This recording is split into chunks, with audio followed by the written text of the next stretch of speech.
Welcome to Spybrary, by spy fans, for spy fans, with Shane Whaley. Shane dives into the mystery and intrigue of spy books and movies, both fact and fiction, delivering reviews and interviews with authors, historians, intelligence experts, and spy fans. He discusses everything from John le Carre, Len Dayton, Ian Fleming, Tom Clancy, Brad Thor, and many more. If you love spy books and movies, keep listening. This podcast is for you. This is Spybrary.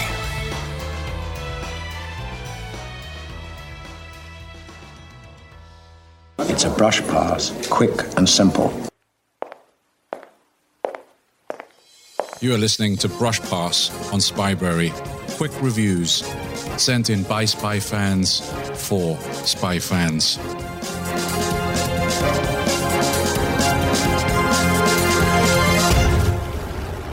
My name is Bill Koenig.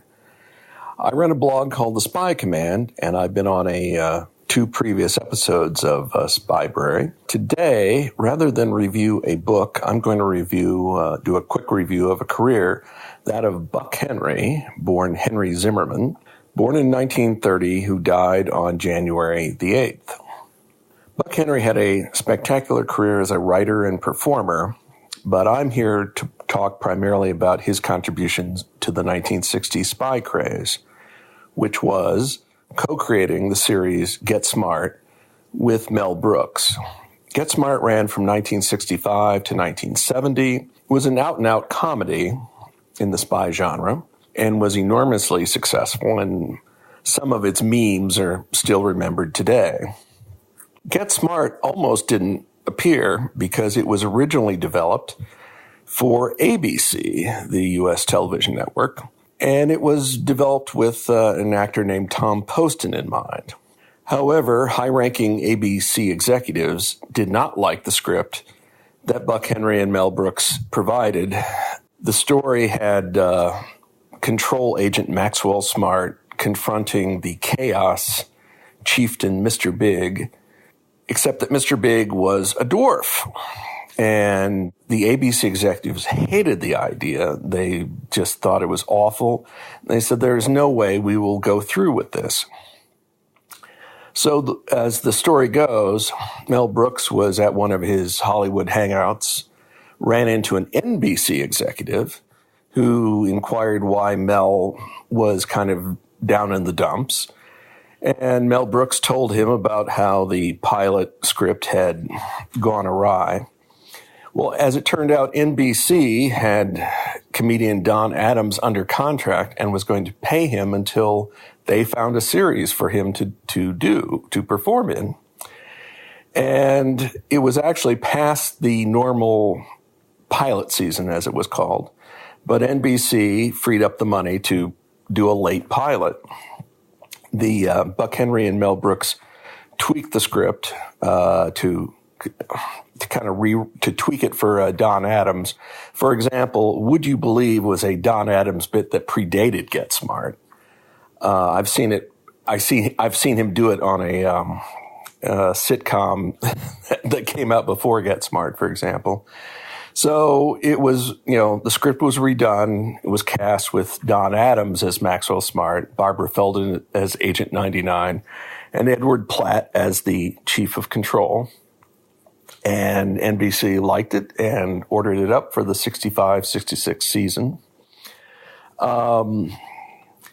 That script was, in fact, nominated for an Emmy, but did not win.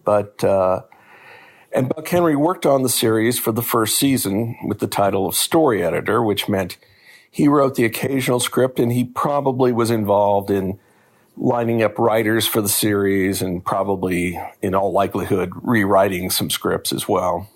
In 1967, another script for Get Smart was nominated for an Emmy, and it was written by Buck Henry and Leonard Stern, who was the executive producer of the show. It was a two-part episode called Ship of Spies, and it won the Emmy. And anyway, so Get Smart was very popular after the first season. Buck Henry departed the show after the first season to work on other projects. One is not very well remembered today. It was a superhero spoof called Captain Nice, where he was the creator and executive producer. The other is much more renowned, which was he was a screenwriter on the 1967 film The Graduate, which got nominated for an Oscar, did not win, but Henry shared the credit. Buck Henry shared the credit, but he is generally thought of as the primary creative force in the script. And like I said, he went on to a very spectacular career.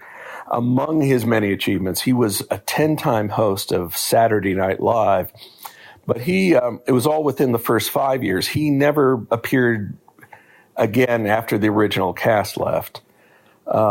Anyway, but I also wanted to note, so Get Smart is very important to the whole 1960s spy craze. As I said earlier, it was an out-and-out comedy. And apparently the original idea was James Bond is popular, Inspector Clouseau is popular. What if we combine these two?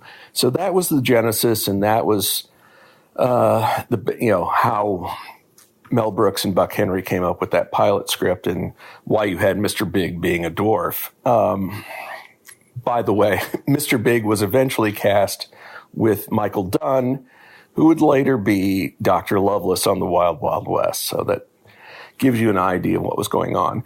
To give you an idea, though, of just how pervasive spy entertainment was in the 60s, I just want to mention about the 1967 Emmy Awards. So this is where Buck Henry won his Emmy.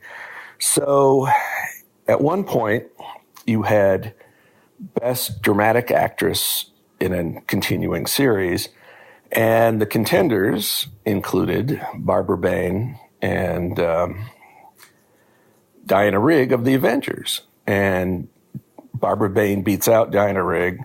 You can see them both. Obviously, you see Barbara Bain going up and accepting the award, and you can see Patrick McNee and Diana Rigg at the Avengers table at the awards.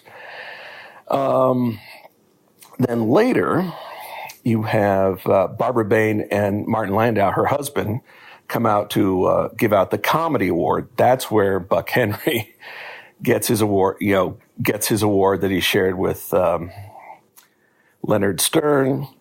Buck Henry comes out. He's very deadpan. He starts to give sort of a typical awards acceptance. And then he says, for continual satiric inspiration, I'd like to thank the zanies at the CIA and FBI. Says it completely deadpan, walks off. Leonard Stern is just standing there. He knows he can't top it. So he just says something like, precisely what I was going to say, thank you. And then he walks off. Then later, you had the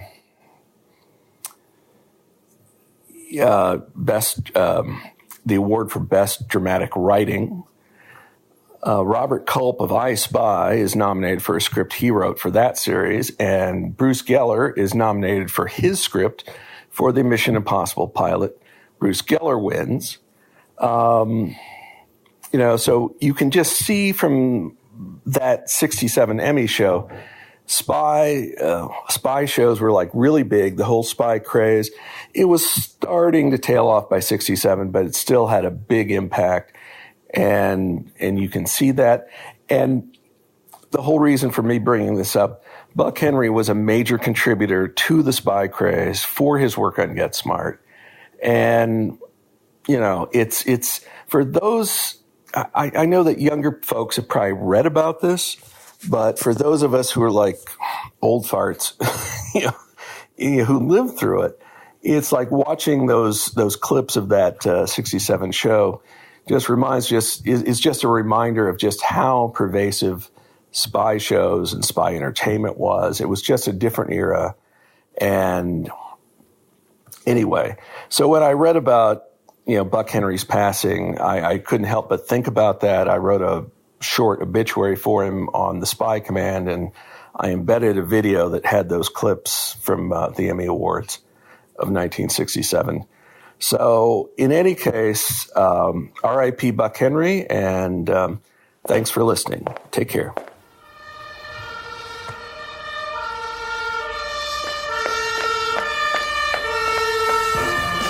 Can you pull off a brush pass? Send in your review to shane@spyberry.com.